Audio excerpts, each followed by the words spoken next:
Bueno, sin más, dar la bienvenida al doctor Matusalam, contento por saludarle y pues atento.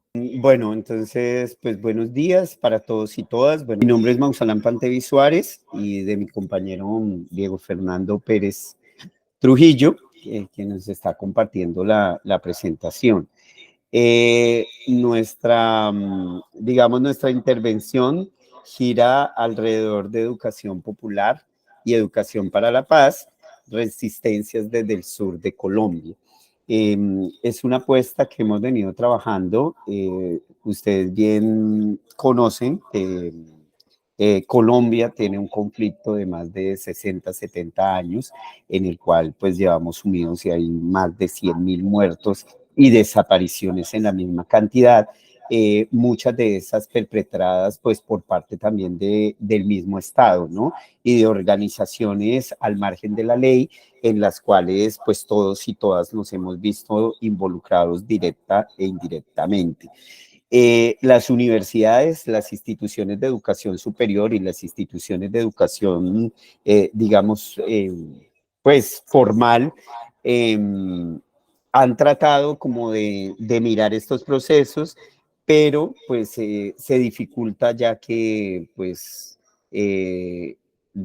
cuando intentamos trabajar estos asuntos, eh, pues somos puestos en la mira como objetivo militar prácticamente, como parte de, al ser líderes sociales, líderes comunitarios y líderes, académicos en estos procesos, como tratar de dar, como ese reconocimiento a esas voces que han sido silenciadas, pues no solamente como por la metralla y por los asesinatos, sino físicos, ¿no? Biológicos, sino también por el silenciamiento que hay alrededor del Estado sobre muchos de esos procesos.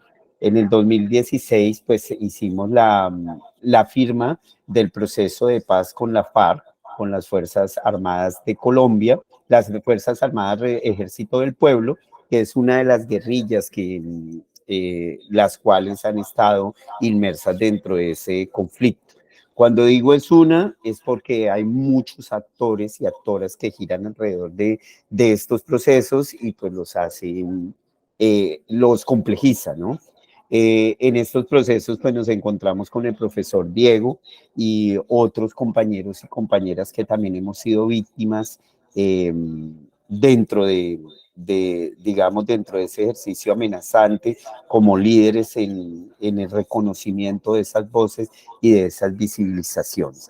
Entonces, educación popular y educación para la paz, pues es un ejercicio que hemos venido trayendo y en los últimos 2 años más o menos con el Consejo Latinoamericano de Educación Popular, que es una red que se maneja a partir de la profesora de la maestra Lola Sendales, del maestro Luis Alfonso Torres, de Brandown, que desafortunadamente el viernes pasado falleció, y otros eh, grandes pensadores de nuestra Latinoamérica que nos han permitido desarrollar procesos y aprender en este camino, ¿no? Todo alrededor de las discusiones de Paulo Freire y de algunos otros autores que hemos venido desarrollando. Sé que los procesos que trabajan, bueno, que venimos trabajando a la par con Martín, tienen que ver con las infancias, ¿no? Pero la presentación del día de hoy, pues tiene que ver con nuestras infancias, con esa infancia histórica que cargamos nosotros ya ahora adultos y con muchas de esas infancias que nacieron alrededor del conflicto que fuimos nosotros, que nacieron alrededor del proceso de paz que se firma en 2016 con uno de los actores y con lo que ha venido, como evolucionando o que se ha transformado el conflicto, ¿no? Porque pues la lectura, de paz y la lectura de conflicto, la que particularmente se da alrededor del conflicto es pues todo lo que tenga que ver con tiros y disparos y muertes y sangre, tiene que ver con ese conflicto, ¿no? No con otros tipos de violencias como las violencias psicológicas y otras violencias ejercidas, como ya les estaba diciendo. Y cuando hablábamos de paz, estábamos hablando, venimos de la percepción de una paz. La paz es el cero conflicto y cero divergencia con todo el mundo. Entonces, alrededor de esas discusiones es que hemos venido trabajando los procesos tanto con niños y niñas como campesinos, estudiantes, movimientos sociales y diferentes procesos. Dentro de ese mismo ejercicio encontramos esa disputa que hay por lo público, ¿no? Entonces, habla mucho del pensamiento abismal y de cómo viene a aparecer la periferia también, ¿no?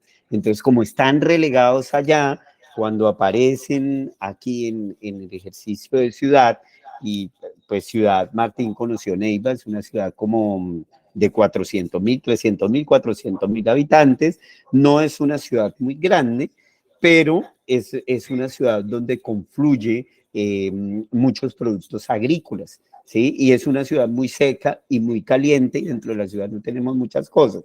Estas personas se toman o se posicionan en un barrio, en una colonia de aquí de la ciudad que es muy reconocida, en una cancha de baloncesto, como en un polideportivo están estas personas y llevan por más de 40 años en ese ejercicio. ¿Sí? Hay muchas acciones populares que se han hecho tratando de sacarlos de ahí, ¿no? Aún que ellos cumplen con una función de alimentarnos, ¿no? Porque mucha de la ciudadanía, incluyendo nosotros y nosotras, muchos vamos a hacer mercado. Obviamente esto también para tratar de incentivar, por ejemplo, las plazas de mercado, las galerías que han sido construidas con unos fines de lucro para unas personas específicas. Entonces, en esa ley del espacio público, pues lo público no viene a ser tan público, ¿no? Lo público obedece a unas órdenes económicas, a unas órdenes neoliberales, ¿no? Que vienen a determinar qué es público y para quién es público. ¿Sí? Entonces, por ejemplo, escuchamos en nuestras ciudades el transporte público, pero el transporte público no es tan público porque si fuera público, pues yo podría tener acceso con él sin ningún problema, ¿sí? Pero si yo no tengo plata para pagar, pues no me llevan. Y cuando yo abogo por eso de lo público, pues me van a decir, no, porque el dueño es el señor Martín, por ejemplo, es el dueño de ese carro. Ah, pero él es una persona que tiene una empresa privada. Sí, pero es el transporte público y tenemos que mantenerle las vías, ¿sí? Ejemplo, la energía. La energía que recibimos de nuestras casas, pues es un bien público. Pero si usted no tiene el dinero para pagar esa energía, pues no tiene acceso al servicio. Entonces, digamos que en ese transitar de estas personas en ese ejercicio, pues vienen una serie de disputas que se dan alrededor de eso, de qué es público y qué no es público. Además que son personas que no reconocemos en ninguno de nuestros espacios, incluso ni siquiera los reconocemos aquí dentro de las universidades, que nosotros pues somos una universidad, digamos, relativamente pequeña. ¿Sí? Y nuestras estudiantes vienen de esas ruralidades y de esas periferias.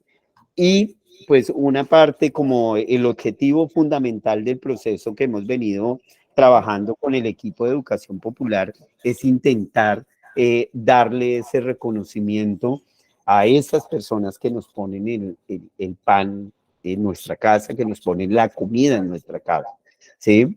Yo, por ejemplo, vengo de una familia de madre que se crió me crié en una plaza de mercado, ¿sí?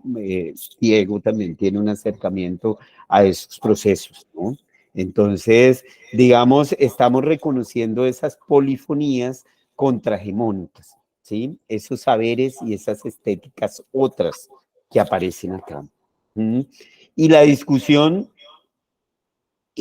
fundamental es cómo podemos transitar, ¿sí? Sin violentar a ese otro, que obviamente viene siendo violentado por nosotros y nosotras cuando lo silenciamos, ¿no? Cuando ponemos esa voz en off y no le damos el valor suficiente que manejan estas personas. Por ejemplo, Cleo hablaba ya de las juventudes están en las ciudades, ¿sí? El campo se envejeció, ya no hay quien trabaje el campo, ¿sí? Por esa misma historicidad y esa misma construcción que se trae, ¿no? Ejemplo, algunos ejemplos de, digamos, de esos procesos, ¿sí? Les traemos unas muestras de periódicos, ¿no? Esta ciudad que nombra acá Gigante Huila está a 2 horas de la ciudad de Neima, es donde yo me crié. Y yo me crié con estas situaciones que ustedes ven ahí, ¿sí? Yo tenía 15, 14 años cuando sucedieron estos eventos, ¿no? Niños en la guerra, 200 guerrilleros incursionan, son asesinados en una masacre, ¿sí? Entonces, digamos, en esa lectura de ese campo, Gigante es una ciudad muchísimo más pequeña, de producción agrícola muy fuerte, cafetera y de cacao, ¿sí? Entonces yo me crío con ese pensamiento y esa representación de lo que es el campo y del peligro que representa el campo, ¿no? Como lo decía Don Hilde, el presidente del mercado, él dice es que aquí no hay ninguna garantía para ser campesino. Ser campesino es ser un criminal, es ser un infractor, porque venimos a invadirle acá hasta su mesa con ese canasto de mercado. Entonces, digamos, con estos recortes, lo que les queremos mostrar es que históricamente, ¿sí? Hemos traído esta participación y hoy en día venimos a decir, ay, sí, no nos habíamos dado cuenta que incluso esas infancias que cuentan estas mujeres, ¿no? Porque si vieron la mamá de Alejandra, doña Fanny, dice que ya tiene 73 años y lleva más de 40 años del mercado y ella crió a sus hijas ahí, ¿sí? En otras, estamos hablando de los años 80 y 90, que fue lo más cruento que tenía el conflicto armado. ¿Mm? Históricamente nosotros más o menos hay unos rasgos de alguna investigación del Banco de la República de acá que dice que los niños participaban activamente en la guerra, ¿eh? En esa época era más normal que los niños participaran en esa guerra, ¿sí? Igual se sigue haciendo porque sigue habiendo reclutamiento forzado. En este momento, digamos, en cuanto a las Fuerzas Armadas de Colombia, al ejército nuestro, pues se ha logrado, digamos, que ya no sea el ejercicio de prestar el servicio militar obligatorio, ¿no? Yo, por ejemplo, fui al servicio militar a los 16 años, 15 años, 16 años, ¿sí? Un joven, adolescente, manejando un fusil, manejando armas en una guerra que ni siquiera entendía. ¿Mm? Entonces, digamos, esto tiene que ver con ese relato de ese campo en el cual nosotros hemos estado, de esas ruralidades. ¿Mm? Cuando se firma el acuerdo de paz en el año 2016, más o menos habían 17.000 niños alrededor del conflicto armado. ¿Sí? Cuando entregan las armas, cuando hay dejación de armas, son 17.000 niños, o sea, menores de 18 años aparecían dentro de ese ejercicio. Sin hablar de los niños y de las niñas que nacieron durante el proceso, ¿no? Que son hijos de padres y madre, ¿sí? Que únicamente han conocido la guerra y han estado en este proceso de invisibilización. Bueno, pero pues eso no es una cosa que solo le sucede a Colombia, ¿no? O que solo le sucede a Latinoamérica con las guerrillas, por ejemplo, centroamericanas, o como México tiene, por ejemplo, de los migrantes en diferentes procesos, o de los mismos procesos indígenas, ¿sí? Por las mismas necesidades de migración interna que sufre México, o por los carteles, los diferentes carteles de narcotráfico y de microtráfico que hay al interior y que generan una serie de violencias, no solamente contra el campesinado, con la gente de las ruralidades que tiene que desplazarse, sino también con la gente de las ciudades y contra los niños y las niñas. Esa imagen que usted ven ahí, esa imagen creo que es de 2015, con la muerte de Aylan Kurdi en las playas francesas, creo que fue eso, un niño sirio tratando de pasar a Europa, ¿sí? En una de las embarcaciones estas, y no le es permitido entrar, el barco zozobra y el niño muere en las playas francesas, ¿sí? por la misma condición, ¿no? Por las mismas condiciones que tenemos de segregación y de estigmatización en los pueblos. Ahora bien, para poder entender pues estas construcciones de territorio con las cuales hemos venido trabajando, las instituciones de educación pues se jactan, digamos, llegamos al territorio, hay una cobertura en el territorio, el Estado habla de los territorios y de la importancia de reconocer los territorios, pero cuando se reconocen los territorios no lo entendemos como una construcción histórica y social, ¿no? Si no lo entendemos con unos límites específicos y con unos límites oficiales, ¿no? Entonces, hay el territorio de Chiapas, entonces un mapa, entonces al sur limita con no sé qué, al oriente con no sé qué, al occidente con no sé qué y al norte con no sé qué. Pero cuando hablamos de territorio, debemos hablar de todas las particularidades de ese territorio y tenemos que reconocer esa construcción histórica que tienen esos territorios para tener una comprensión real de lo que sucede, que es lo que queremos mostrar también un poco en el documental, ¿no? Esos atravesamientos y esos diálogos intergeneracionales que se tienen, ¿no? Que tienen los territorios. ¿Mm? Y que van, digamos, envolviendo la sociedad y el espacio geográfico en el cual nosotros nos desarrollamos. ¿Mm? Teóricos como Hasberg, digamos, nos muestran o nos definen esos territorios de esa forma y nosotros podemos llegar a comprender los territorios. ¿Mm? Pero realmente esa comprensión del territorio nosotros y nosotras los hacemos desde nuestros privilegios, ¿no? O desde nuestras posiciones. Cuando hablo de privilegios, no estoy queriendo decir que somos más que esas personas, sino que nuestras voces son escuchadas por las mismas posiciones que nosotros tenemos en el mundo, por la misma segregación que tenemos, ¿no? Entonces, por lo menos nosotros como nosotras, como académicos y académicas que somos, pues digamos, somos más fáciles de ser escuchados y de generar, por ejemplo, este documental para que llegue a ustedes y que muy seguramente muchas personas no pueden tener acceso. ¿Sí? Porque no pueden viajar acá y ver lo que está pasando específicamente de primera mano, conversar con Hilde, con Alejandra y con las personas que han venido trabajando en ese mercado. Entonces, cuando hablo de esos privilegios y de cómo leemos el mundo, nosotros muchas veces lo leemos desde esa posición, desde los que vemos la guerra desde aquí, o hacemos la lectura hegemónicamente, ¿no? Como nos ha sido enseñada la historia y como nos la ha sido leída por otra persona. ¿Mm?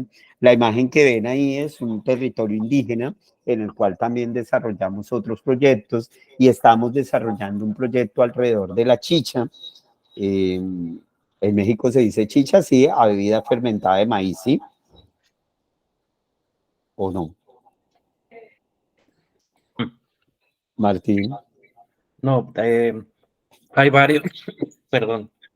Tranquilo, no te preocupes. Por ejemplo, en Jalisco, eh, ¿cómo se llama? Aitana, en Jalisco, Bueno, el tejuino. Ajá, y en ¿Tejuino? diferentes. Mm, Ah, bueno, ¿por qué traigo a colación el tejuino? Nosotros tenemos acá una bebida ancestral, la chicha de maíz fermentada, que pues dependiendo de los días, pues eso emborracha. ¿Mm? La chicha de maíz también la tomamos como una forma u otra de paz, porque ha sido desconocida por el Estado, incluso perseguida por darle la importancia a grandes empresas cerveceras. Entonces, en esta comunidad indígena, que es comunidad que gente que hace chicha ancestral y que la palabra gira alrededor de eso, en los años 1900, entre 1900 y 1940, muchas personas fueron presas por la fabricación de esa chicha y por no comprar las cervezas de las grandes cervecerías, que para el caso de Colombia se llama Bavaria, es una sola empresa. Para el caso de ustedes sería como la Cuauhtémoc y no me acuerdo las otras cervecerías, pues porque los mexicanos tienen mucha cerveza. Entonces era prohibida y era perseguida, ¿sí? Por el mismo Estado, como una forma de estigmatización, porque incluso venía de esas realidades, de esas disputas. Aitana. Ahorita que estoy escuchando eso y hablando sobre las cosmovisiones de territorios que muy probablemente no, bueno, que en realidad no podemos atender porque no podemos entender porque precisamente lo vemos desde su privilegio, desde nuestro privilegio, me gustaría compartir algo, si me permite. Sí. Yo he estado he estado como investigando el tema del prohibicionismo y como todas estas drogas psicodélicas que pues es como el peyote, el cannabis y otras plantas sagradas, ¿no? Porque lo que me llamó la atención aquí, que les quiero compartir, es que este fin de semana tuve la oportunidad de visitar San Cristóbal y conocer como personas con diferentes cosmovisiones a la mía, ¿no? A la mía me refiero a que crecemos en un espacio que tiene esta narrativa de la guerra contra el narcotráfico y que donde se es criminalizada pues todas estas plantas, pero que estas personas me contaban cómo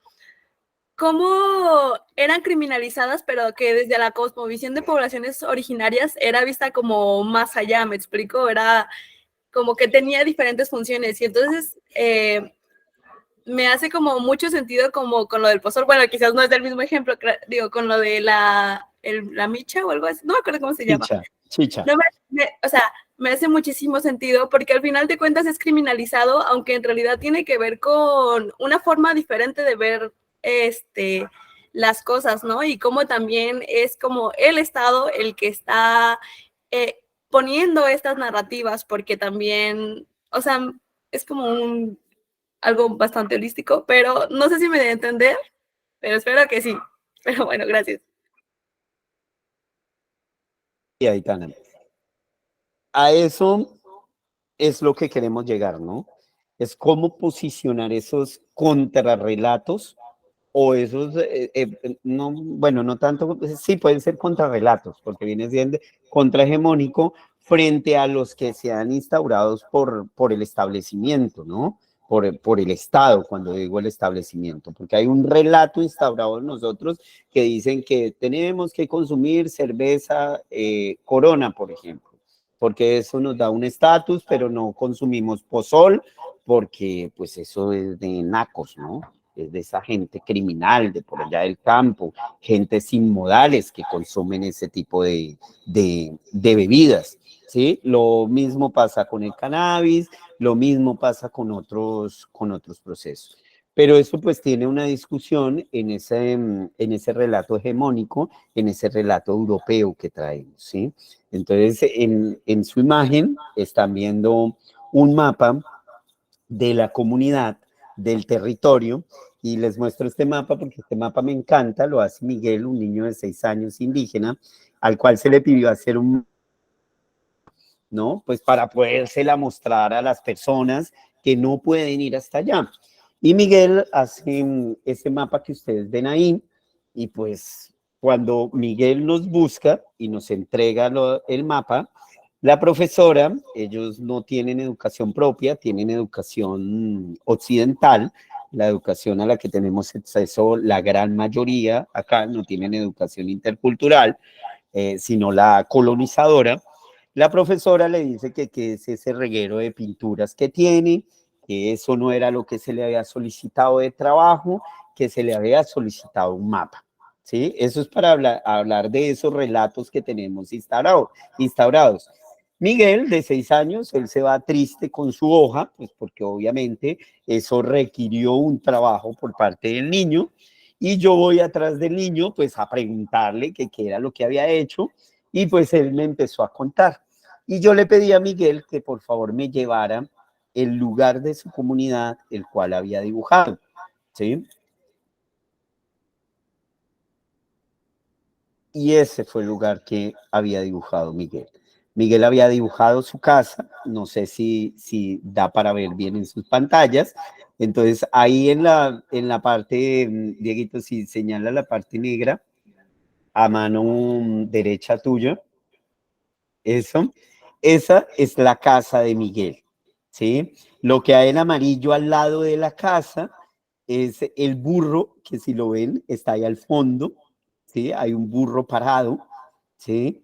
Hay una persona al lado izquierdo de la casa, que ese es Miguel, ¿sí? Y lo que hay en la parte central, enfrente, son los árboles que cubren su casa, ¿sí?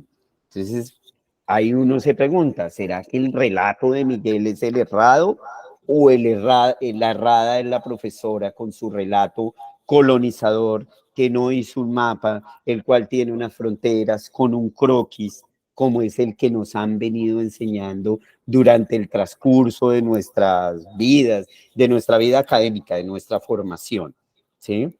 Entonces, ahí uno se pregunta, bueno, ¿realmente el Atlas, por ejemplo, es el que realmente tiene los mapas o es el niño que me está mostrando ese relato? ¿Sí? Y muchos de estos relatos transitan a través de eso. Tiene una persona que lo lee y una persona que nos lo cuenta, ¿sí? Y no nos permiten vivir, que es un concepto con el que también hemos venido trabajando y, pues, bueno, incluso con Martín en México y con otros colegas en Brasil. ¿Mm? Aquí hay otros mapas que hacen otros niños, entonces el de la parte izquierda, de la parte de abajo, es un mapa. Si usted ve la foto grande de la parte derecha, pues no se ven montañas porque eso es una planicie, pero en la parte izquierda superior sí hay una montaña que está como unos 10, 12 kilómetros de la comunidad. A preguntarle a David sobre por qué había pintado las montañas y las montañas no se ven, la respuesta de David es que ese es el cerro sagrado y el cerro sagrado está en el corazón de cada uno de los indígenas. Que así yo no lo vea, él sí lo tiene en su corazón y tiene que ponerlo en el mapa, porque yo tengo que mostrarle a las personas el cerro sagrado que no vemos a simple vista, ¿sí? Que toca caminar mucho para llegar allá a hacer los pagamentos. Entonces, claro, mi relato, desde mi punto de vista, desde mi posición como académico, pues no me permitiría, digamos, reconocer ese proceso como un conocimiento o como un saber específico. Dale, Pérez. Sí, reconocemos que los seres humanos, ¿sí? Poseemos un lenguaje espacial y una memoria espacial, pero ante todo tenemos una vivencia que se diferencia de la experiencia, ¿no? La vivencia es lo que yo puedo, la relación que tengo con las cosas. Yo, por ejemplo, la experiencia con este vaso que yo tengo acá se las puedo contar. Vea. ¿Saben qué hay acá? Acá tengo whisky y está muy rico este whisky. Lo que ustedes se acaban de llevar en este momento es una experiencia que yo les estoy contando. Lo que hay realmente este vaso y la relación que yo tengo con este vaso se llama vivencia y es única para mí.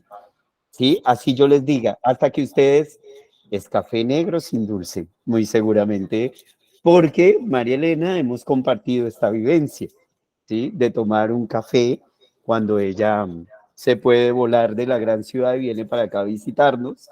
Entonces tomamos un café negro, por eso ella sabe que es un café negro. Entonces, ojo, porque nosotros creamos en las demás personas, les metemos ideas a las personas, les metemos relatos, ¿sí? Y esos relatos también tienen que tener una visión crítica, un pensamiento crítico, ¿sí? No podemos, como decimos por ahí, comer entero, porque nos cuentan muchas historias. La chicha y el pozole es malo, ¿sí? Es mejor la cerveza que produce la Cuauhtémoc. Los mercados campesinos son malos e invaden los espacios públicos. Es mejor lo que venden en Aurrerá, en Sambors, en no sé qué, que lo que vende la señora tejedora de hilo contado, ¿sí? Porque eso es malo y es sucio. Entonces, hablamos de cronotopías, ¿sí? Que tenemos un tiempo, ¿sí? Y esos tiempos tienen unas geografías, ¿sí? Entonces, veamos el diálogo intergeneracional que tenían las personas del mercado campesino, el diálogo intergeneracional en la comunidad indígena con los dibujos, ¿sí? La profesora adulta que no pertenece a ese territorio trae otro relato diferente al relato que se tiene ahí. Esos son procesos cronotópicos. Aitana, ¿tú quieres decir algo? Te veo ahí como ¿qué voy a decir? No, todo bien, gracias. Bueno, nos movemos o nos atravesamos por una entrecultura, como habla Corona. Tenemos unos territorios concretos, pero hay unos territorios incluso más importantes que son los territorios simbólicos, ¿sí? Donde tenemos el cerro en el corazón, la chicha en el corazón, donde tenemos el pozol en el corazón, ¿sí? Por ejemplo, cuando uno llega a casa, el territorio concreto de la casa de Salma, ¿sí?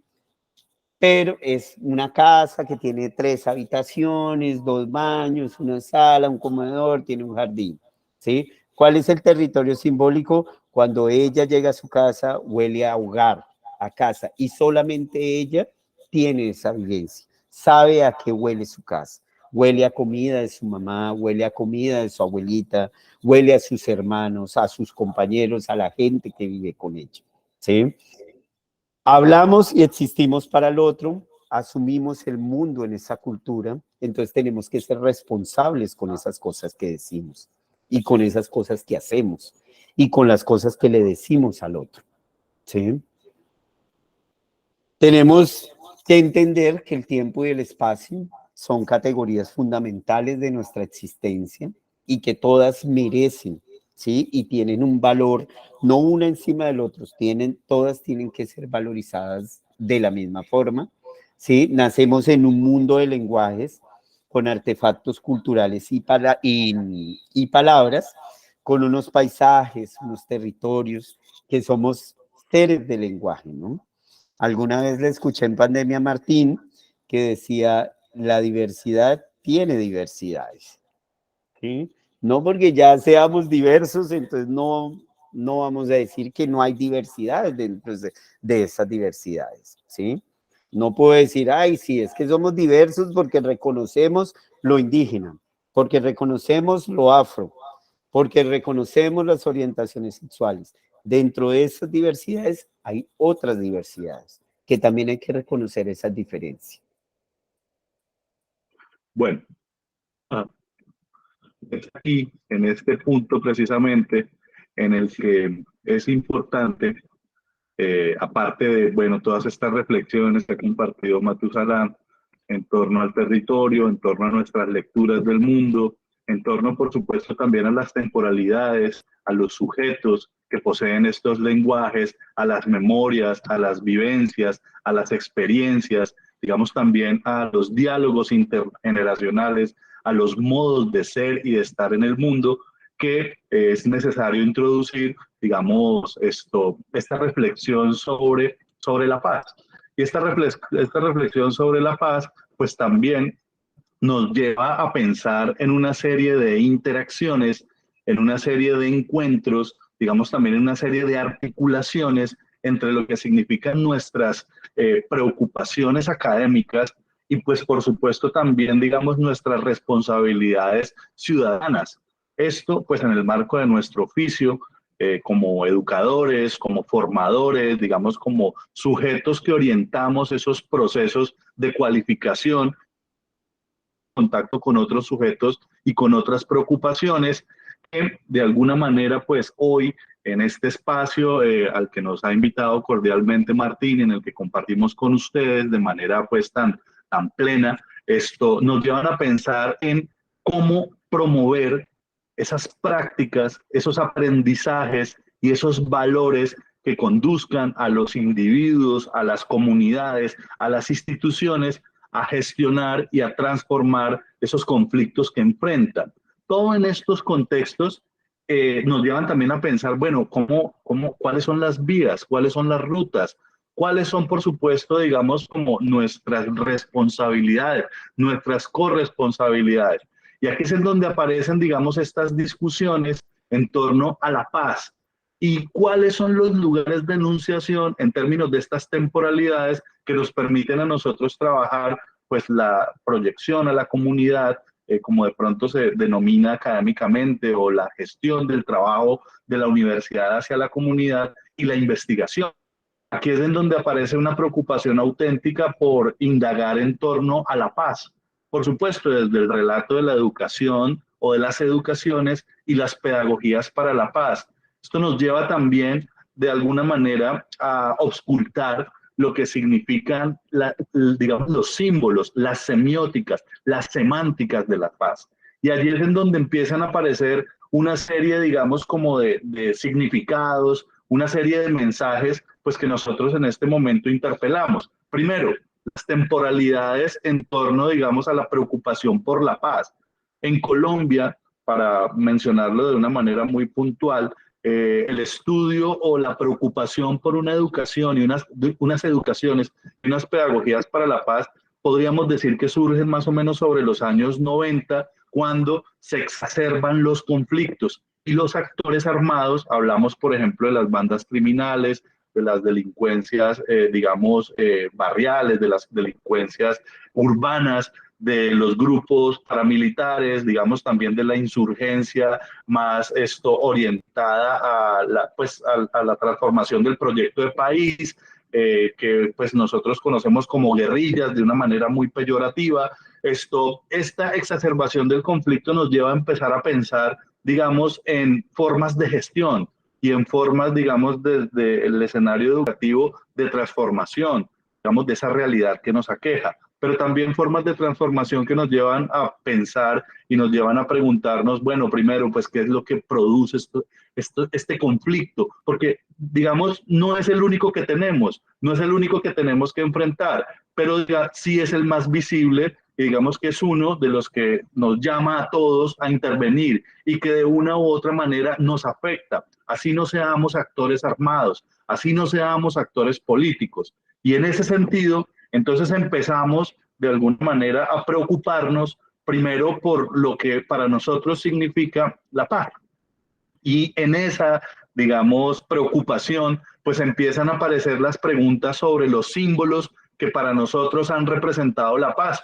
Y aquí en estas imágenes podemos ver, digamos, algunos de ellos, como por ejemplo el de la paloma, que tiene una historia, que incluso esa historia conecta con los metarrelatos que explican el mundo, los metarrelatos de la Grecia, digamos, como de la columna vertebral de lo que significa el pensamiento de Occidente, y también, digamos, relatos que encontramos incluso en los libros sagrados, bueno, para decirlo de alguna manera, como en la Biblia, ese relato de Noé, cuando Noé, digamos, despacha la paloma después de haber navegado, después de que se inunda el mundo, para ver si se encuentra tierra firme y para ver si es posible la construcción de otra realidad al margen del pecado y al margen, digamos, también como de ese proceso de rechazo o de confrontación entre lo divino y lo más humano, ¿no?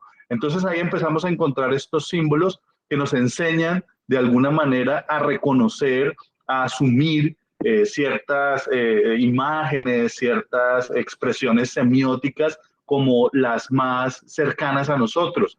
Nosotros cuando encontramos, digamos, estas expresiones en términos de esos aprendizajes, en términos de esos valores y en términos de esas prácticas que de alguna manera nos ponen a pensar en la paz, pues nos cuestionamos un poco porque cuando trabajamos en ruralidades, cuando trabajamos en contextos más periféricos, por denominarlo de alguna manera, no sin señalar que pues lo periférico es excluyente y que lo periférico no debería ser el término para denominar lo que geográficamente está más distante, pues encontramos que en las ruralidades los docentes están pensando en la paz a partir de la paloma, están pensando en la paz a partir, digamos, de un símbolo que no conecta, digamos, con el territorio. Y además empezamos a pensar en la paz desde el momento en el que se recrudece el conflicto, como si este conflicto no tuviera, digamos, una historia y un acumulado de muchísimas décadas. Y como si este conflicto, digamos, solo hiciera parte de dos o solo lo produjeran dos actores, que son los alzados en armas y el Estado, y no nos involucrará a todos nosotros. Esas temporalidades es muy importante reconocerlas e interpelarlas, en tanto las educaciones empiezan, digamos, a preocuparse por estos análisis en determinados tiempos. Hoy ya no es el tiempo de la educación para la paz y de las pedagogías para la paz, porque se entiende que ya se firmó un acuerdo. se entiende que ya la responsabilidad es de las partes que estaban en confrontación. Y por eso nosotros los ciudadanos tal vez no estamos tan comprometidos, digamos, en la gestión de esos nuevos conflictos, que significan, por supuesto, pues, la reinserción o de alguna manera el acomodamiento de estos, digamos, excombatientes, de estos firmantes del acuerdo a la sociedad civil y del Estado, más allá, digamos, como de la provisión de los dineros y la provisión de las condiciones materiales para que esa transición se dé. Entonces, en esa dinámica, en esas temporalidades, aparece, digamos, como el discurso sobre la educación o las educaciones y las pedagogías para la paz, con unas semióticas, con unas simbologías, con unas preocupaciones que no conectan, digamos, con la realidad, con los contextos, con las temporalidades, con los territorios, con las vivencias, con las experiencias, con los acumulados de las, digamos, de las ciudadanías que tuvieron que enfrentarlo de una manera más directa, de alguna manera, ¿no? Pensamos también que pasado, digamos, todo este periodo en el que se negoció, en el que se inició con la implementación de los acuerdos, hoy ya tenemos casi 7 años después de la firma y todavía no hemos logrado comprender, digamos, lo que en realidad para nosotros significa la paz. ¿Cuál es esa paz que necesitamos? Y cómo, digamos, los procesos formativos, cómo también los esfuerzos institucionales, cómo las universidades, cómo los establecimientos, cómo los docentes, cómo la ciudadanía tienen que responder frente a esto, ¿no? Entonces, en ese sentido, consideramos que no estamos de alguna manera aportando asertivamente a esa gestión del conflicto que, digamos, tiene que surtirse en una transformación en función de la construcción de una cultura de paz, ¿no? Y en ese contexto, digamos, más allá de las simbologías, más allá de las temporalidades, lo más importante tiene que ser procurar entender qué es lo que ha generado esto. Y que esto no solo tiene que ver con los actores armados, esto tiene que ver con inequidades, como lo vimos al inicio en el video de las comunidades, digamos, que trabajan en los mercados campesinos. Esto tiene que ver también, digamos, con acceso a los bienes públicos.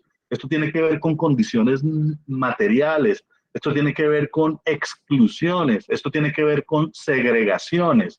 Y esas, digamos, causas o esos fenómenos no los estamos analizando de manera seria y los estamos dejando de lado, digamos como efectos conexos de ese conflicto armado que tampoco entendemos de manera plena, pues qué lo ha generado y hacia dónde va, cómo se ha exacerbado en este momento, cómo hoy estas comunidades campesinas se están viendo nuevamente afectadas, digamos, por la reconfiguración de poderes en estos territorios. Entonces hoy encontramos que hay expresiones alzadas en armas que se atribuyen de alguna manera el control de estos territorios y que para entrar fortalecidos a lo que el nuevo gobierno les ha planteado como, digamos, un nuevo escenario de negociación, pues entran de alguna manera a ejercer poder por medio de expresiones violentas para poder, digamos, entrar a la negociación de una manera fortalecida,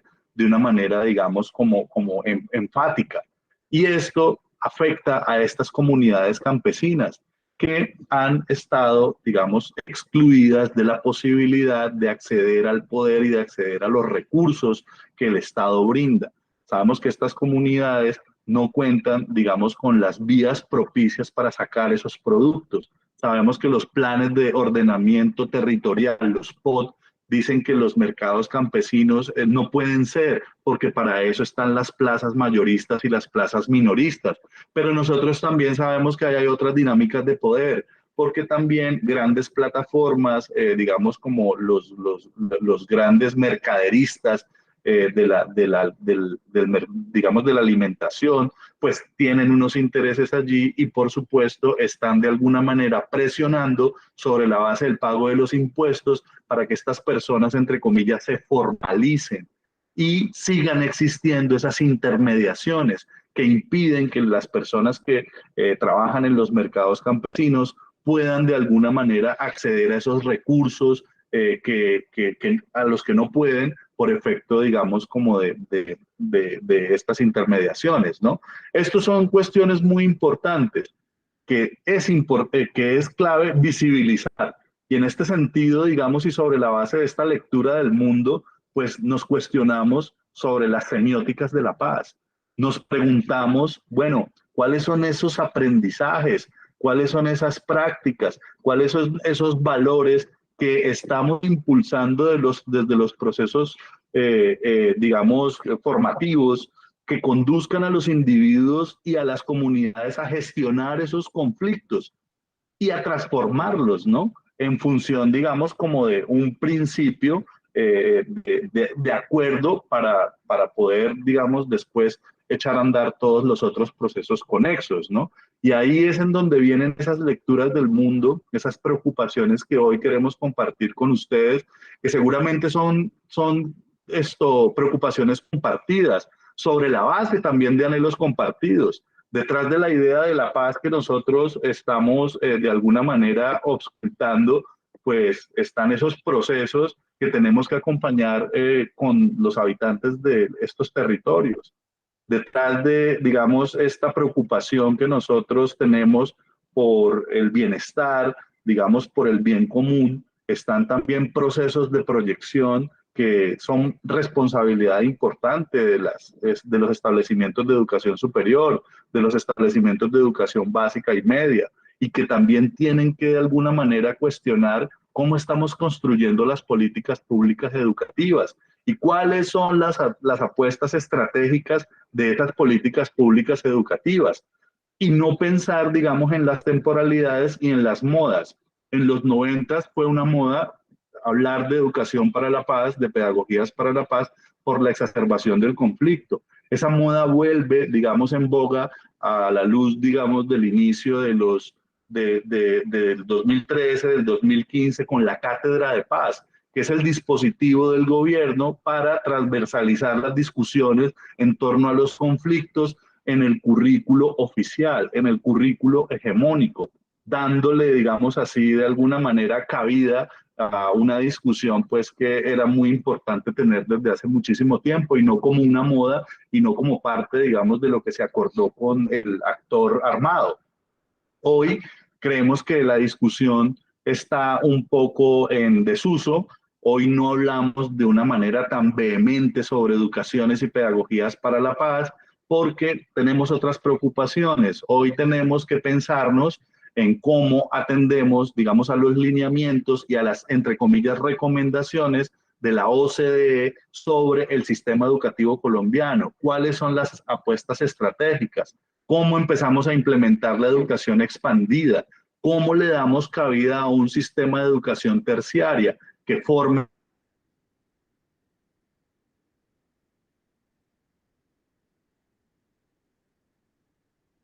técnicos también de inteligencia artificial, pero no hemos podido gestionar asertivamente la discusión sobre nuestros conflictos, sobre el asunto de la paz? Y la paz pues puede significar muchísimas cosas, como ya lo vamos a ver.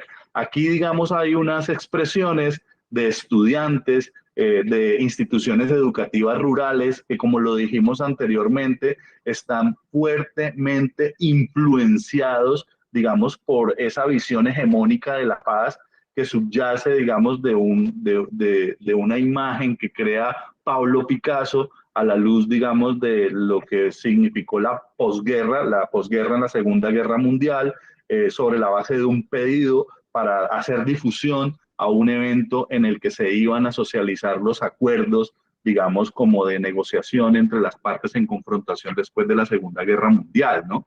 Y aparece aquí la paz pintada como una paloma. Nosotros, y haciendo un trabajo de indagación sobre estas semióticas, digamos como que les propusimos a los estudiantes de algunas instituciones educativas rurales del departamento del Huila, aquí en el sur de Colombia, y también algunos estudiantes de instituciones educativas urbanas en sectores, digamos, de alta vulnerabilidad, esto que nos permitieran, digamos, ponernos en contacto con cómo ellos pensaban la paz, cómo la asumían, cuál era la imagen más, digamos, próxima para pensar en la paz, y siempre aparece la paloma. En los sectores rurales, hay que decirlo, es muy curioso, no se ven las palomas, ¿sí? Entonces resulta ser un símbolo descontextualizado frente a algunos otros testimonios que nos plantearon, bueno, para nosotros la paz puede ser más la yuca, puede ser más el maíz, puede ser más el plátano, que son, digamos, elementos con los que nosotros tenemos una conexión más estrecha y elementos, digamos, que nos invitan a pensar en el bienestar, por lo menos en el bienestar material, ¿no? Y aquí aparecen entonces estos símbolos, la paz, ícono de la paz, expresa tranquilidad, dicen algunos chicos. Una paloma porque para ellos, digamos, representa la paz en todos los lugares. Y eso también para nosotros de alguna manera significa un acto de violencia simbólica, como una imposición de parte de, digamos, los docentes hacia los estudiantes, que les han transmitido de alguna manera como esta idea y que está tan acentuada en el imaginario de los jóvenes y de los chicos de las ruralidades y de algunos sectores de las ciudades y sobre todo de aquí del departamento del Huila. Esas prácticas del quehacer de los docentes, de esas prácticas cotidianas y esos saberes, digamos, están nutridas por algunos actores y que se considera como, desde una visión hegemónica, como sujetos de estudio, ¿no? Y esto, digamos, dentro de una idea de análisis histórico, análisis social y análisis político que busca, digamos, cuestiones o que busca indagar sobre las instituciones y sobre el quehacer, sobre la historicidad de los procesos sociales y los conocimientos y los motivos, digamos, que permiten la construcción de ese etos pedagogo, ¿no? De ese etos docente. Luego encontramos también esto para dar un poco más de fondo a estas indagaciones sobre las semióticas de paz, digamos, cómo los estudiantes dibujan la paz. No solo lo simbolizan, sino dibujan ese contexto de paz. Para muchos tiene que ver con la naturaleza. Digamos, esta es una visión un poco más distante de esta hegemónica que se ha transmitido de la paloma, y en la que aparece la naturaleza, en la que un estudiante señala, la naturaleza es la paz. En mi pueblo hacen guerrilla, se dan golpes. Un día apareció un señor muerto en la escalera. Yo me asusté, intenté relajarme. Corrí hasta donde mi mamá y mi mamá me dijo, relájate, y relajé un río. Y me relajé en un río. Digamos como que esto tiene que ver también con acumulados, esto tiene que ver también, digamos, con experiencias de los jóvenes, de los infantes, de los chicos y de las chicas que habitan los territorios rurales en donde se concentraron las acciones armadas y las grandes presiones que también, digamos, se narraron en el video del inicio de esta presentación, en las que las comunidades se veían en la mitad del fuego cruzado entre los actores armados y, digamos, también entre los representantes de la institucionalidad. Hablamos del ejército, hablamos de las fuerzas militares, digamos, reconocidas o que protegen el Estado y el statu quo, entre comillas, ¿no? Estas expresiones también nos hablan, digamos, del gran protagonismo de las infancias y de los chicos y de las chicas dentro de estas dinámicas de conflicto armado, de esa construcción subjetiva que han tenido que hacer los chicos a la luz de estas presiones, a la luz de estas vivencias, a la luz de estas experiencias, y cómo, digamos, son narradas y cómo, de alguna manera, son compartidas dentro de estas indagaciones que hacemos sobre la paz, sobre los conflictos, desde una perspectiva propia. Aquí aparecen también, digamos, otras imágenes muy interesantes que nos hablan de las convivencias, hablan del dibujo de un monstruo que tiene mucha plata y digamos que por eso hay que quitarle la plata. Hablamos también, digamos, de los profesores disfrutan la paz, en la escuela hay paz, y los padres y los niños de alguna manera se unen en un clamor por la paz. Estas son, digamos, algunas muestras de trabajos que hemos estado desarrollando de manera, digamos, muy sistemática con los niños y las niñas de algunos sectores rurales. En este sentido, los niños, esto es un testimonio, una comunicación de una profesora que también a la que le preguntamos sobre estos asuntos vinculados a la escuela y a la educación y a las pedagogías para la paz. Dicen, llegan a ser los malos de toda la vida, y no es así. Hay que cambiar eso. La escuela se convierte en ese espacio, en lo que ellos desean. Ahora hay mucho delincuente. Por ejemplo, una vez golpearon a un niño de preescolar y en la calle al que lo golpeó le dispararon con una pistola de balines. Que la ley haga lo que tenga que hacer, pero que no condenemos a estos niños de la escuela. Hagamos nuestro trabajo juntos. Estos son también algunos testimonios de los docentes involucrados, digamos, también dentro de estas dinámicas de conflicto. Hay que decir que el conflicto o los conflictos armados dentro de nuestro país no solo son conflictos en las ruralidades, también tienen expresiones en las ciudades, sobre todo en esos sectores, digamos, más abandonados, digamos, más distantes de los ejes de desarrollo, de lo que nosotros consideramos ese desarrollo, ¿no? En este sentido, algunos profesores también advierten que la paz puede ser un mecanismo para eliminar la guerra. Y esto, digamos, es una expresión muy común que viene siendo reiterativa, que viene, digamos, dándose de una manera muy sistemática a lo largo de nuestras indagaciones en los territorios huilenses y en los territorios del sur del país. Es aquí en donde nosotros entonces empezamos a posicionarnos sobre estos relatos, sobre estas narrativas que hablan de educaciones y pedagogías para la paz. Porque hablar de educación y pedagogía para la paz es tal vez darle forma a lo que significa un relato hegemónico y un relato pro statu quo que, digamos, la institucionalidad le ha transferido a la sociedad, digamos, que está inmersa dentro del sistema educativo. Y como ustedes han podido dar cuenta, pues hay unos contrarrelatos, hay unas interpelaciones, hay unas polifonías que nos hablan de otras educaciones posibles. Aquí es donde vamos a empezar, digamos, también a hablar un poco de educación popular, que es, digamos, una de las vertientes sobre las cuales nosotros desarrollamos nuestro trabajo. Y también hablamos de unas pedagogías para la paz que no solo se desarrollan dentro de las aulas, de la mano de la Cátedra de Paz, como un instrumento curricular diseñado por el ministerio para, de alguna manera, socializar lo que se pretende con los acuerdos y socializar la idea de paz que se quiere, de alguna manera, transferir o transmitir al grueso de la población.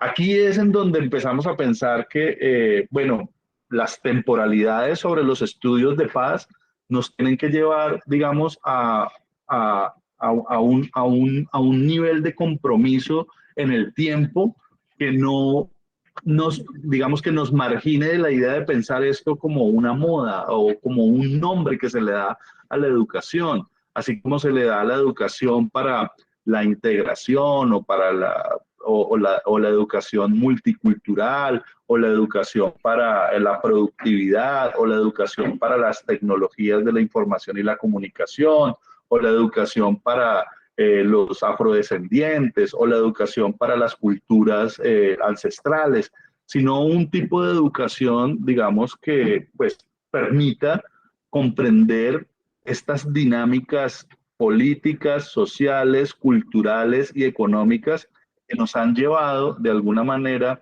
a este conflicto que aún no hemos podido comprender y que no estamos gestionando de la manera más asertiva, ¿no?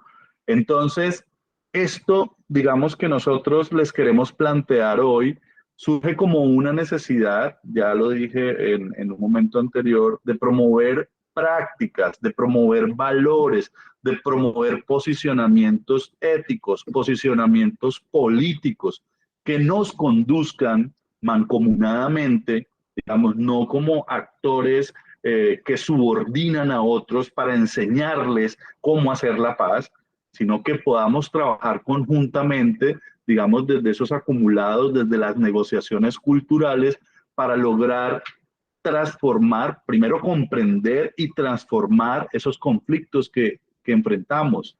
No sin advertir que los conflictos no se resuelven, los conflictos se transforman en otros conflictos. Y eso digamos que es parte de un escenario en el que pues tenemos que desromantizar esa idea sobre la paz, como la armonía, como lo mencionaba el profe Matusalán al principio de la presentación, como esa paz idílica, como esa paz de alguna manera artificiosa, como esa paz que más se parece a una fotografía de, digamos, esos medios de difusión de algunas comunidades religiosas, para no entrar en nombres y en estas controversias. Nosotros planteamos con este trabajo que venimos haciendo de investigación y de proyección social, de la mano de comunidades ancestrales como la comunidad Pijao del Tolima, del municipio de Natagaima, la comunidad del resguardo de Palma Alta, como lo hemos venido haciendo también con firmantes del acuerdo, como lo hemos venido haciendo también con docentes y con estudiantes de los sectores rurales, y como lo hemos venido haciendo también con personas que están de alguna manera poniéndole la cara a estas dinámicas de conflicto. Lo que queremos es entender, digamos, qué es lo que impide el bienestar, qué es lo que impide la justicia social, qué es lo que promueve estas formas tan dinámicas de violencia, no para luego decirles cómo es que tienen que vivir la vida al margen de esto, sino como un compromiso importante en la búsqueda de una comprensión que nos lleve mancomunadamente a esas fórmulas de gestión de los conflictos. Todo esto dentro de una continua revisión y recreación de estos conceptos, de estas narrativas y de estas semióticas sobre la paz y los conflictos. Aquí en esta imagen encontramos a unos estudiantes del municipio de Campo Alegre, de la institución educativa rural de San Antonio, cómo, digamos, se divierten. Esto para ellos es un tobogán, esto para ellos es como Walt Disney, esto para ellos significa, digamos, la plenitud.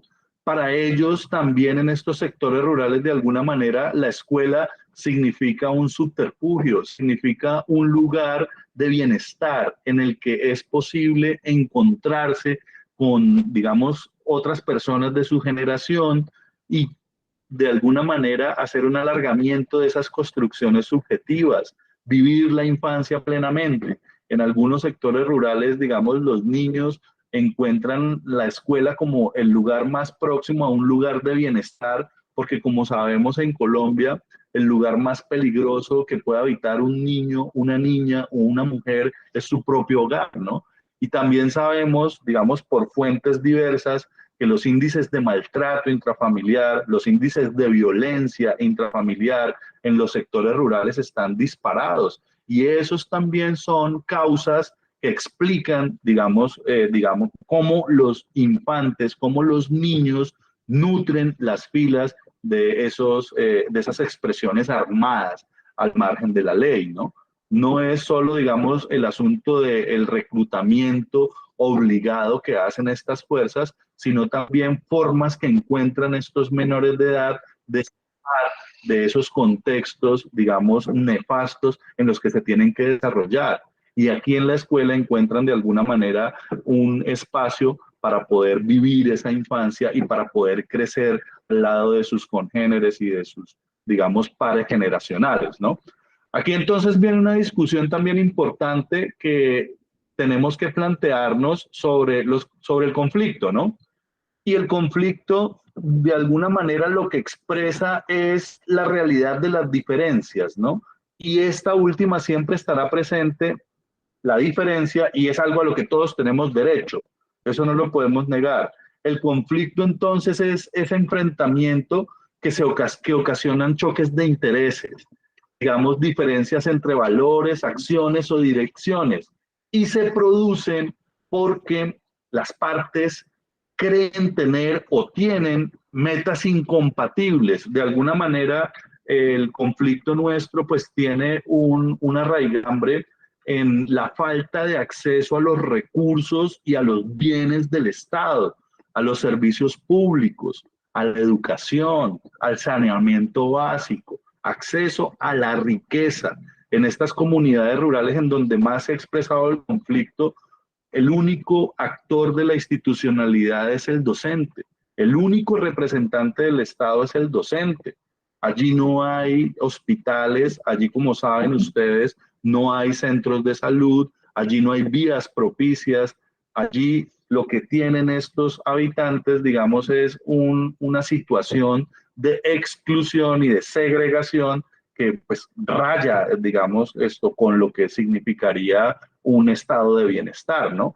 En ese sentido, digamos, los conflictos son un proceso con momentos claves, con momentos de complicación y con también algunos intentos de solución. Como ustedes saben, pues en Colombia tuvimos casi un poco más de 6 o 7 intentonas de resolver el conflicto con la guerrilla más antigua, que era la de las FARC, la de las Fuerzas Armadas Revolucionarias de Colombia, en diferentes lugares del mundo, con diferentes garantes, con diferentes países facilitadores, pero pues eran procesos de negociación que no llegaron a buen término hasta el último de 2016, que llevó a buen término, hay que decirlo, porque si logras en una negociación sacar 7.000 armas, 7.000 fusiles, 7.000 granadas, digamos, de un conflicto exacerbado, pues hay una ganancia, por supuesto, ¿no? Y si logras de alguna manera generar algunas condiciones para que esos firmantes del acuerdo puedan regresar a sus lugares de origen o regresar o ir a otros lugares para desarrollarse y para impulsar proyectos productivos, pues hay una ganancia, por supuesto. Eso no significa que llegue esa paz idílica romantizada, pero sí significa el principio de la gestión de un conflicto. Y sobre eso es sobre lo que queremos hacer conciencia. Además, sobre esos orígenes, sobre esa historia y sobre esas etapas que hemos surtido dentro de este conflicto que nos involucra a todos. Creemos que en Colombia, digamos, por la diversidad del territorio y, digamos, por las variables geográficas, por el relieve, casi que las pocas cosas que nos unen tienen que ver con esas semióticas. Por ejemplo, nuestros símbolos patrios. Yo no sé cuáles serán los símbolos patrios de México, de Argentina, de Brasil, pero los símbolos patrios nuestros son el cóndor, que es el ave nacional, un ave que muy pocas personas ven, porque vive, digamos, en las alturas, vive en la cresta de las montañas de la cordillera de los Andes, a 3.500, 3.000 metros, pues que es casi inaccesible. Lo vemos en el escudo patrio. El canal de Panamá, ya Colombia no tiene nada que ver con Panamá. La palma de cera, que es el árbol nacional, es una palma, es un árbol que no vemos en todas partes. Esos símbolos no tienen mucho que ver, digamos, con nuestra realidad, pero este conflicto sí nos une. Nosotros ponemos en un mismo lugar a colombianos de diferentes puntos geográficos y casi que es imposible que lleguen a un acuerdo. Si ponemos de manifiesto la discusión, ¿cuál es ese país que tenemos? ¿Cuál es ese país que queremos construir? Lo que sí sabemos es que a esas personas de diferentes procedencias geográficas las atraviesa el conflicto armado. Y han sido de alguna manera protagonistas, han sido víctimas o algún rasgo del conflicto ha permeado sus vidas, sus historias, sus etapas de desarrollo. Y estos son elementos importantes que podríamos pensar pueden ser el punto de partida de la construcción de un proyecto de país. Y estos son aspectos que atraviesan, que tienen que ver, digamos, con esto que nosotros denominamos el estudio de la paz. O la educación, o las educaciones y las pedagogías para la paz. También tenemos que decir que no es lo mismo hablar de los conflictos que atraviesan la construcción del país desde las retóricas conceptuales, a lograr incidir en esas acciones políticas y sociales que garanticen que los excombatientes, los campesinos, las mujeres, los niños y las víctimas sean sujetos sociales prevalentes, algo que dice Tejero en 2003. Y es una visión muy importante, digamos que de alguna manera también refleja el trabajo que queremos nosotros de alguna manera compartir hoy con ustedes.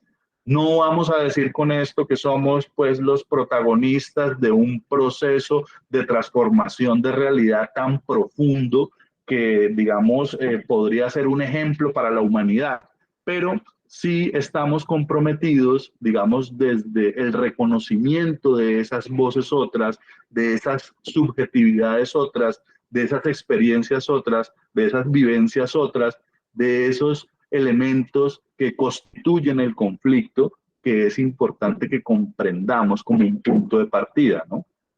Aquí hay otro testimonio importante que habla, digamos, de ese conflicto colombiano que se vivió en la infancia, que vivieron en el pueblo, que era un pueblo atacado frecuentemente, como fue la historia de muchísimos municipios de nuestro país, que es reelaborado en los juegos de los niños que jugaban a la guerra, que se dividían en grupos y que un grupo representaba, digamos, como el correlato insurgente, el correlato subversivo y el relato hegemónico, el de la policía y del ejército, y hacían armas improvisadas con palos, y de esa manera también, digamos, como que se naturalizaba la dinámica del conflicto armado. Perdíamos también, digamos, como esa cuestión que embarga a todos los seres humanos que ven en la muerte y que ven en la desgracia y que ven en las masacres como algo para sorprender. Nosotros hemos perdido ese poder o esa facultad de sorprendernos por esas expresiones exacerbadas de la violencia. Nosotros hemos perdido ese poder, digamos, para posicionarnos de manera digamos, enfática frente a esas expresiones de violencia, y las hemos naturalizado de tal manera que cuando encontramos en los medios de comunicación noticias sobre los atentados a las poblaciones civiles, sobre los civiles muertos en el fuego cruzado, sobre los niños que también son víctimas de estas dinámicas de conflicto, siempre tenemos una respuesta nefasta. Nadie le dijo que estuviera ahí, por algo le ha pasado esto, estaba en el lugar equivocado, y de esa manera naturalizamos, digamos, estas dinámicas perversas del conflicto. Hablar de la paz también es muy importante porque, digamos, como se han podido dar cuenta y como nosotros queremos de alguna manera posicionarlo dentro de esta presentación, pues no es tan asertivo hablar de paz como hablar de paces, ¿no? Y esa es una discusión que tenemos que nosotros surtir, digamos, ante el reto que presentan los conflictos y su posible derivación en violencia, pues aparecen unos caminos de solución que apuntan al logro de una paz. Pero bueno, ¿qué es la paz? Eso es un concepto también que se ha ido, digamos, depurando y que se ha ido también transformando a la luz de los estudios, de los análisis, digamos, de pues grandes cultores de las visiones críticas sobre la paz y sobre los conflictos, como Galtung, como y bueno, muchísimos otros que no quisiera mencionar acá como para no desbordarme. Y digamos que sobre la base de este concepto, que está influido por una concepción negativa y guerrera que fue heredada por los griegos y los romanos, que veían la paz como un orden y como una unidad interior frente a la amenaza externa, que es una visión que aún hoy tiene muchísima vigencia, que es la visión, digamos, como del enemigo externo que utiliza Estados Unidos para poder de alguna manera atentar o para poder intervenir frente a situaciones que de alguna manera ponen en riesgo su seguridad nacional, como esos ataques preventivos de los cuales hablan ellos, hacen parte de esa primera visión digamos, como del conflicto, pues que tenía que ser intervenido para lograr esa paz o para lograr esa neutralización de ese factor, ¿no? Eso es una idea que se sostuvo durante las monarquías absolutas del medioevo, pero también que aún hoy persisten en las democracias modernas, y es esa guerra preventiva que lleva a la paz, ¿no? Desde otras perspectivas, la paz positiva, que es otro concepto importante, se empieza a pensar, digamos, desde lo que el hinduismo nos planteó como esa tranquilidad de la mente, ese sosiego, que también de alguna manera tiene un correlato en el cristianismo cuando hablamos, digamos, de esa entrega al prójimo, del perdón, del servicio, del sacrificio, de la reconciliación, como expresiones digamos, de la paz positiva, incluso cuando hablamos del perdón al enemigo y de ponerle la otra mejilla a quien nos ha golpeado en una de ellas, ¿no? La paz en este sentido abarca muchos conceptos. La podemos concretar como la ausencia de condiciones o de circunstancias no deseadas. Por ejemplo, la hambruna es ausencia de paz, digamos las guerras, las marginalidades, las exclusiones, las segregaciones, y lo contrario significa también pues esa paz. Pues es, digamos, como pensar en una ausencia o en una presencia y una ausencia de condiciones y de circunstancias deseadas e indeseadas. En este sentido, la paz positiva viene a ser como viene a ser de alguna manera una asociación caracterizada por el mutuo beneficio dentro de una relación, digamos, de interacción, dentro de algo que significa compartir. Ahora, hay que decirlo, la paz pues siempre va a ser imperfecta, ya que hace parte de una continua construcción humana, y digamos que como los conflictos no se resuelven, se transforma en otras o en formas otras que de alguna manera alcanzan momentos, grados, avances, retrocesos, por tanto es algo inacabado, ¿no? Aquí tenemos también, digamos, otra imagen muy significativa de los chicos y las chicas en estos sectores rurales, ahí mismo en el municipio de Campo Alegre, digamos, disfrutando de hermoso, de las ruralidades, y también en términos de lo que significa disfrutando del juego y lo que significa también dentro del juego la gestión de los conflictos por los intereses entre los participantes, ¿no? Ahora, todo esto que hemos estado transmitiéndoles a ustedes de trabajo de investigación, de proyección social o de extensión a la comunidad, digamos, también tiene un correlato en lo que para nosotros significa la educación popular. Y aquí queremos compartir, digamos, una aproximación a la educación popular que plantea Osorio como una práctica social que trabaja principalmente en el ámbito del conocimiento, con una intencionalidad y con unos objetivos políticos que tienen que ver con la construcción de una sociedad que responda a los intereses y a las aspiraciones de los sectores populares.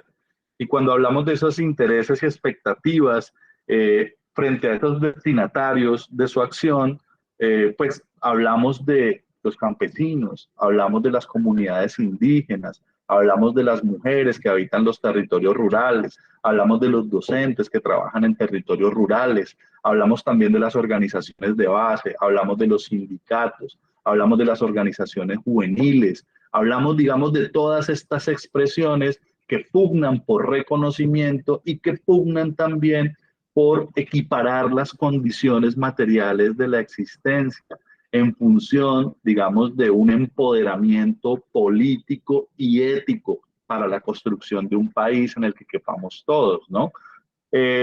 Esta visión sobre la educación popular, pues no es ajena a la situación del país y nos permite a nosotros pensar en cuál es el nivel de incidencia de los procesos populares en lo que significa el mejoramiento de la calidad de vida de la población. Esto, a su vez, a nosotros nos permite, digamos, comprometernos en ejercicios de contextualización frente a las necesidades de estas expresiones ciudadanas. También nos permite de alguna manera pensar en cómo podría ser posible responder a los intereses de estas comunidades y cumplir frente a las expectativas de construcción de proyectos de vida, ¿no? En este contexto histórico y político actual, nosotros nosotros estamos convencidos de alguna manera que debemos privilegiar de alguna manera los correlatos frente a las necesidades colectivas de manera urgente. Y eso significa trabajar en la construcción de una cultura de paz con justicia social, que busca, digamos, de alguna manera la gestión de los conflictos, que busca también la gestión de los disensos como la base fundamental del respeto a la diferencia, ¿no? Esto pues implica unas acciones educativas, unas apuestas investigativas, unas apuestas de extensión social, como estas que queremos nosotros compartirles a ustedes. Aquí también tenemos algunos propósitos e intencionalidades pues, que nos plantea la educación popular. Nosotros, como lo dijo el compañero Matusalán, nos hemos constituido como un colectivo de educación popular vinculado a las dinámicas de la región sur colombiana dentro del Consejo Latinoamericano de Educación Popular, el CEAL, que en un principio, digamos, como era una plataforma de educación para adultos, ¿no? Para adultos, digamos, que hacían parte de estas comunidades, de las comunidades campesinas, de los obreros, de las organizaciones de base, ¿no?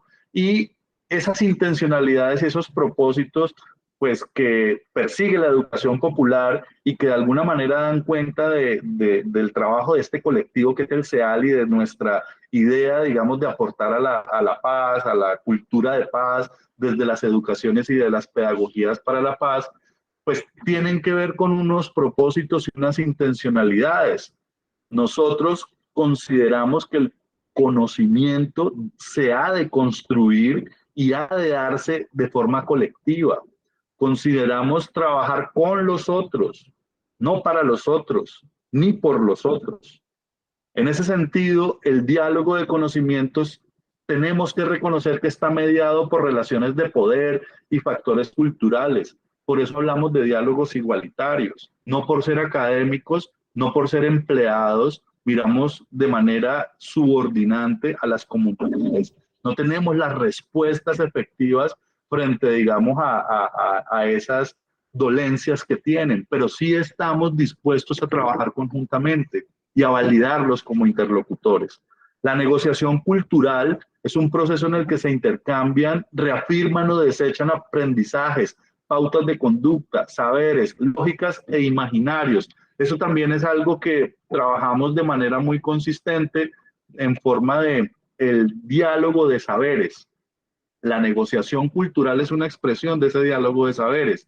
Y aquí nos interpelamos esas formas de construcción del saber, esas formas de intervenir. No queremos hablar de intervención, queremos hablar de trabajo conjunto, de construcción conjunta de saberes y de significados. Ahora, también queremos hablar de la multiplicación de los aprendizajes y cómo esto facilita los procesos de transformación social. Esto dentro de unas metodologías, esto dentro de unos abordajes que no llegan dados para estas comunidades, sino que tenemos que pactar, tenemos que negociar, tenemos de alguna manera que acordar, consensuar. Y esto pues lo que habla es que nosotros también hablamos o nosotros pensamos en 5 grandes aprendizajes sobre la base de esta visión o estos propósitos e intencionalidades. Aprender a ser, aprender a aprender, aprender a enseñar, aprender a hacer y aprender a transformar.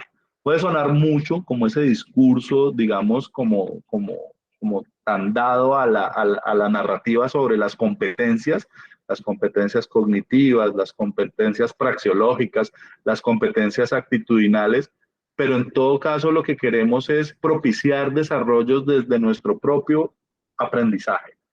Y ese aprendizaje ha de ser conjunto, ha de ser colectivo. Ahora, pensando de alguna manera en los encuentros, en las interacciones entre la educación popular y la paz, consideramos que la educación popular privilegia este asunto de la discusión sobre la paz como una necesidad colectiva urgente. La apuesta ha de ser a futuro, el horizonte de sentido, el horizonte de significado, ha de ser por la construcción de una cultura de paz, pero una cultura de paz que pueda dar cuenta de la justicia social, que pueda dar cuenta, digamos, de la transformación de los conflictos de nuestra sociedad, que esos conflictos podamos de alguna manera gestionarlos a través de la negociación, a través del acuerdo, y que esto genere consensos, tratando los disensos y sin intentar opacar o eliminar la interlocución del otro, sobre la base del respeto a la diferencia. Esto implica, por supuesto, pensar en que nuestras acciones educativas, digamos también como dan cuenta de esas finalidades y esos propósitos que nos van a llevar a la justicia social, a la cultura de paz, a un fortalecimiento de la democracia, también ejercicios de resistencia civil, digamos, a la protección de los derechos humanos, al acceso a la justicia, a la reconciliación y también a la garantía de la participación dentro de unas relaciones sociales que se basen en la cooperación, en la convivencia y en la solidaridad. Ahora, este seminario es interesante porque nos habla de entre fronteras, ¿no? Y los sujetos transitamos sobre esas fronteras en esas polifonías. Ahora, respecto a lo que preguntaba Marlene, de cuáles son los retos, y junto a lo que decía Angélica y creo que Carmen sobre si hay una receta para esto, pues la receta está en que tenemos que nos haga clic en la cabeza y poder decolonizar nuestros seres, ¿sí? En un proceso de colonización, tener la estructura mental para poder desestructurarnos, reelaborar, reconstruir lo que tenemos, ¿no? Por lo general, somos muy dados a interpretar el otro, ¿sí? O la otra. Entonces, yo por lo menos estoy vestido de negro. Entonces, ay, muy seguramente murió alguien, entonces él viene con ese color negro porque es el que asociamos a eso. O muy seguramente él es barbado porque es como rockero, ¿sí? Pero nunca escuchamos la voz o la polifonía del otro, nunca escuchamos sensiblemente al otro. Que ese sería un ejercicio como docentes debemos estar dispuestos a dar, ¿no? Nosotros como profesores y profesoras, ¿qué hacemos? Pues llegamos aquí al aula de clase, yo soy el profesor, soy el que tengo el conocimiento, empezando desde la estructura del aula de clase, ¿no? Yo estoy acá, subido en mi escritorio, solito, el supremo, yo lo sé todo, ustedes no saben nada, como por ejemplo el mapa de Miguel que les mostré, y yo decido qué es lo que está bien y qué es lo que está mal. Entonces, uno, decolonizar nuestros seres. La segunda sería una escucha sensible de ese otro y de esa otra. El tercero tendría que ver de bajarnos de ese pedestal, ¿sí? Y tener una comunicación horizontal con ese otro, ¿no?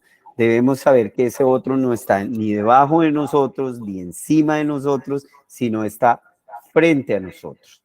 Y el conocimiento, así sea, el conocimiento es poder, pero pues nosotros no tenemos todos los conocimientos, ¿no?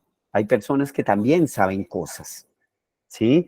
Que no saben las cosas que usted y yo sabemos, pero eso no implica que sea menos o más. Y hay una cosa que Paulo Freire nos invita, que es a las pedagogías insumisas, ¿no? Sí, que no tienen que ver con ese neoliberalismo desmedido, que no tiene que ver en esa competencia y en esa consecución del objetivo, ¿no? Desafortunadamente estamos en eso. Todos estamos metidos en la misma bolsa y debemos pensar igual y aprender al mismo tiempo, ¿sí? Eso dice, si usted no sabe leer a los 7 años, no eres nadie en la vida. No puedes pasar al grado segundo porque no sabes leer. O si no sabes multiplicar en tercero de primaria, pues no puedes pasar a cuarto, ¿sí? Pero ¿quién dijo que para Angélica a los 7, 8 años era más importante multiplicar que saber conseguir el alimento o sembrar la tierra, por ejemplo?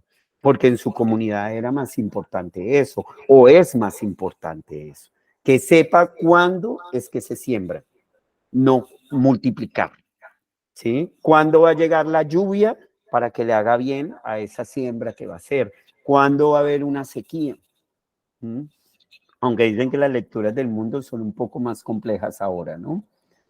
Bueno, eso es mi postura. Sí. Bueno, muy bien. Pues yo de entrada quiero agradecerles a todas y a todos los que han estado acá de manera tan paciente, acuciosa, digamos, por esta transferencia que nos hacen. Nos parece fantástico poder compartir con personas de otras latitudes esto que nos cuestiona y que nos interpela, ¿no? Para empezar, digamos, la apuesta estratégica de esto que queremos hoy compartir con ustedes tiene que ver con esos valores compartidos entre la educación popular y una apuesta por una educación para la cultura de paz. Eso significa, digamos, en principio, un ejercicio de pedagogización del territorio y de territorialización de las pedagogías. Eso lo hemos aprendido también, digamos, en este camino que nos ha puesto a personas muy interesantes, a personas de una sabiduría increíble, que no necesariamente se ha construido a la luz de estos relatos hegemónicos que compartimos nosotros dentro de este contexto espacio-temporal llamado escuela, llamado universidad, ¿no? Ahora, cuando hablamos de esa territorialización de las pedagogías y pedagogización de los territorios, hablamos también de dar valor y de un ejercicio de alteridad frente a esas voces otras acalladas por esos relatos hegemónicos. Entonces, esas polifonías tienen que ver con esa diversidad de voces que vamos encontrando y que no están validadas por los métodos científicos ni por las rutinas tradicionales de construcción de conocimiento y de saber que nosotros solemos, digamos, como desplegar en el ejercicio de enseñanza y de aprendizaje, para decirlo de alguna manera, ¿no? Hablamos también, digamos, de el acto educativo como un acto de violencia simbólica o de violencia estructural, cuando, digamos, ponemos de manifiesto que los propósitos de las pedagogías más tradicionales, que aún hoy están vigentes como cuando se pensaron, tienen que ver con dos cosas que violentan la construcción subjetiva y son escuchar y obedecer. Cuando nosotros les planteamos a, digamos, las personas con las que estamos en contacto, a los participantes de los actos educativos, esas rutinas que tienen como sustrato, tienen como intencionalidad y como propósito, finalmente, escuchar y obedecer para reproducir, estamos dando cuenta de un proceso de violencia estructural que, pues, digamos, hoy está más vigente que nunca dentro de los procesos de formación o dentro de los procesos de enseñanza y de aprendizaje. Frente a esa apuesta que nosotros denominamos la pedagogía tradicional o la pedagogía heteroestructurante, que se enfoca en la enseñanza y no en ese feedback de enseñanza y aprendizaje para el desarrollo, en el que también puedo aprender escuchando, en el que también puedo aprender observando y en el que la voz del otro también puede surtir un efecto transformador dentro de mi acervo de conocimientos y de saberes. Digamos que es posible ampliar un poco esa imagen, esa idea, digamos, ese sentir en torno a lo formativo. Nosotros estamos convencidos de que de la mano de ese ejercicio de reconocimiento, de alteridad, pueden llegar otros procesos en los que transitemos conjuntamente y no nosotros llevemos de la mano a los otros hacia el camino que queremos. A eso le llamamos el reproduccionismo y a eso le llamamos, digamos, expresiones de violencia estructural dentro de las rutinas de enseñanza y de aprendizaje. Ahora, ¿será la educación popular? ¿Será la educación para la cultura de paz? Pues nosotros no estamos en busca de recetas. De hecho, estamos en un proceso permanente de construcción y de deconstrucción, ¿sí? Que nos ha llevado, digamos, como a este punto. Ahora, no consideramos que eso contenga una verdad transformadora y una verdad, digamos, como mesiánica, que sea la cura de todas las enfermedades, pero sí es el principio de una aproximación a una comprensión del mundo y a una comprensión, digamos, de nuestra responsabilidad dentro de ese mundo de la diversidad, dentro de ese mundo de las polifonías, dentro de ese mundo de la alteridad, que es el mundo que queremos habitar, ¿no? Y un mundo que tiene unas apuestas compartidas entre principios, ¿no? Consideramos primero, pues, que validar al otro como un interlocutor coherente, consciente, es el principio de un proceso de construcción de saber más amplio, más dinámico, más holístico. Eso. Consideramos también que ese otro que habita el territorio tiene un saber que nosotros queremos comprender, porque está distante de nuestra construcción subjetiva. Y tal vez comprender ese saber nos lleve a otras apuestas que tienen que ver con esos matices y esos otros tonos que es importante reconocer. Eso es muy difícil en la dinámica del diálogo. Al parecer, lo que significa el diálogo, que es un intercambio, es algo muy sencillo en la retórica, pero muy complejo en la práctica, ¿sí?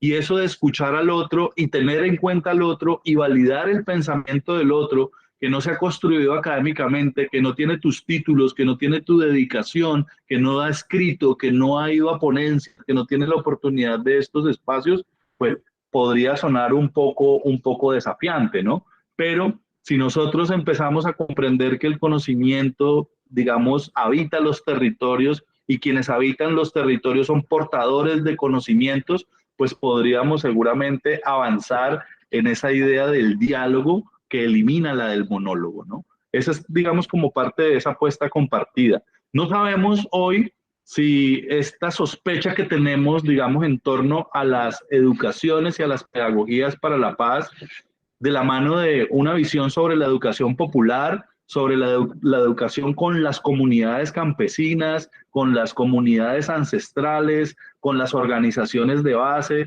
con las organizaciones estudiantiles, nos lleve a una verdadera transformación. Pero sí nos está llevando a una transformación personal, y eso también cuenta. Y nos estamos transformando entre todos. Por lo menos hoy pensamos el mundo de una manera distinta y queremos también, digamos, cambiarlo de la mano de los otros y de las otras. Eso ya, digamos, que es una ganancia importante. Y esos son los acumulados y esos también, digamos, que son como los propósitos y las intencionalidades compartidas de la educación popular y de la educación para una cultura de paz. Esa justicia social, ese reconocimiento, esa solidaridad, esa alteridad, esa inteligencia cultural, ese diálogo igualitario, digamos que nos tiene que llevar de alguna manera, por lo menos, a transformar nuestra práctica y a transformar nuestra visión del mundo.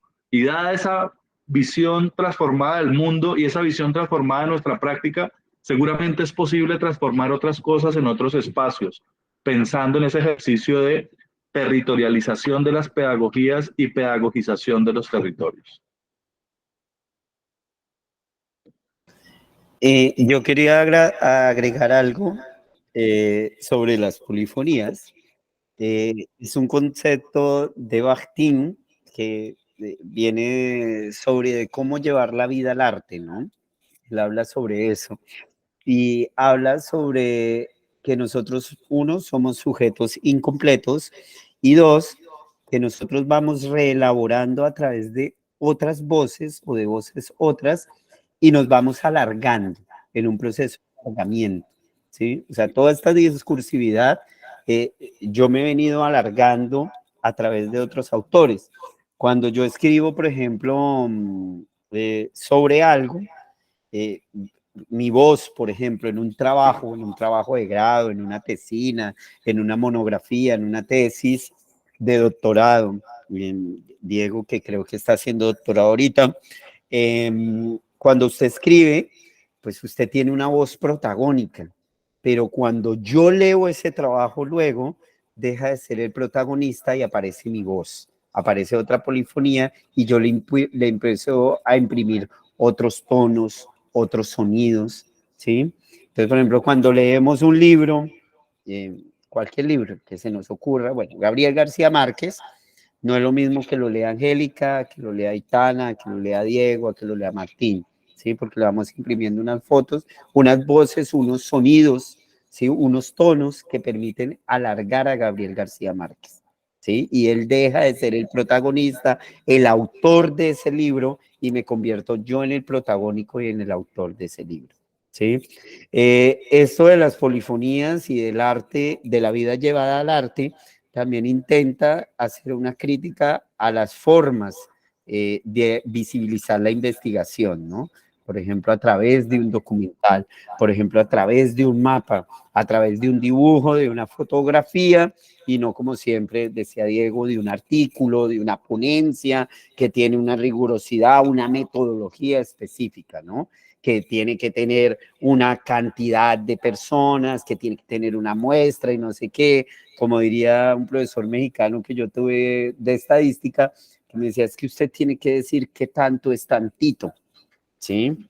Pero qué tanto es tantito, eso también tiene una explicación, ¿sí? Si usted escucha la voz de quien genera ese qué tanto es tantito, ¿sí?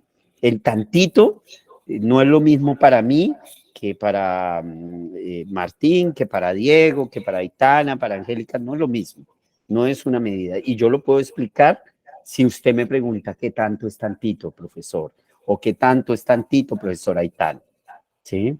Pero no podemos dejarlo a la interpretación. Ah, no, es que yo creo que con ese tanto es tantito son 1000, ¿sí? O son 2, o son 5. Hay que preguntar directamente a la fuente. Y eso es un problema, por ejemplo, que, y con respeto a mi colega psicólogo Martín, ¿sí? Es un vicio que trae la psicología y la psicología le aporta eso a la educación. Esos ejercicios de interpretación, ¿sí? Sin preguntarle al otro, ¿sí? Entonces, por ejemplo, ahí hay test que ponen a un niño a hacer un dibujo. Entonces, el niño hizo a la familia, hizo una bolita pequeña la mamá, otra bolita pequeña el hermano, otra bolita pequeña él, hizo una bola grandota al papá, ¿sí? Entonces llega el psicólogo y dice, ay, pintó al papá grande porque lo está maltratando, porque le pega, porque lo ve como una figura de violencia. Y vas y le preguntas al niño y lo escuchas y el niño dice, no, es que lo pinté así grande porque usted me dio una hoja muy grande. Y entonces no tenía con qué más rellenar la hoja y pues me quedaba y no dibujar a mi papá, pues yo lo dibujé todo, ¿sí? Entonces, ojo porque esos ejercicios de interpretación pues no los debemos validar, ¿no? Porque para eso tengo a ese otro aquí de frente mío, al cual yo le puedo preguntar y me puede, pues, ampliar todas las informaciones, ¿no? Carmen, ¿por qué no trajiste la tarea? ¿Sí? A asumir que no la hizo porque es una irresponsable, porque no quiere o porque no vino al colegio porque no se le dio la gana, porque tuvo que quería ver televisión y ya, ¿sí? O porque no trae el uniforme, ¿sí? Que es por lo general lo que hacemos los profesores también, que no trae el uniforme sin planchar y resulta que no tienen energía, no tenían plancha o no tuvieron con qué comprar el uniforme. Entonces, en esas escuchas sensibles nos permitimos reconocer a los sujetos y visibilizar a los sujetos. Entonces, pues este diálogo, esta polifonía que se ha armado acá, que ha motivado la curiosidad de las chicas, yo quisiera agradecer mucho a los ponentes y pues damos por terminada esa sesión y esperando buenas indicaciones del doctor Martín si hay alguna otra cosa que atender. No, solo agradecerles, ha sido una charla muy interesante, muy profunda y sí nos hace mucho reflejo lo que están haciendo con ciertas situaciones de acá y otras distintas que también nos ayudan a pensar como nuestros territorios. Entonces, un abrazo y vamos a seguir con esto para el futuro. Vamos a los que estamos en este tema de ruralidad, de comprensión de los territorios diversos, etcétera, nos es muy atractivo. Entonces, un abrazo para todas, para todos y bueno, hasta la próxima.